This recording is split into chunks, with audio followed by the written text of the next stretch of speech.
आज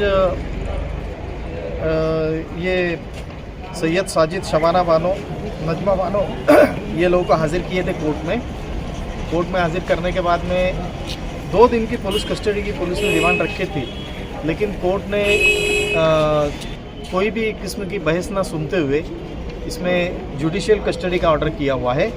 और आज के रिमांड रिपोर्ट के अंदर एक नाम अलग से आया हुआ है, एडवोकेट खालिद अख्तर मोहम्मद यूसुफ इनका, तो इनको उन्होंने फरार बताया है। अब इनके एंटीसिपेटरी के लिए हम लोग कोशिश कर रहे हैं। आज इनको जुडिशियल कस्टडी होने के बाद बाकी लोगों को जो है तो यहाँ पर सब जेल में ले गया। इनके ऊपर क्या आरोप है? चौथे आरोपी का रोल क्या है?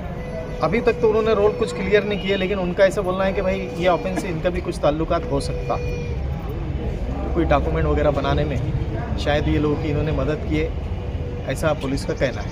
तीनों की बेल का कब सोच विचार करेंगे?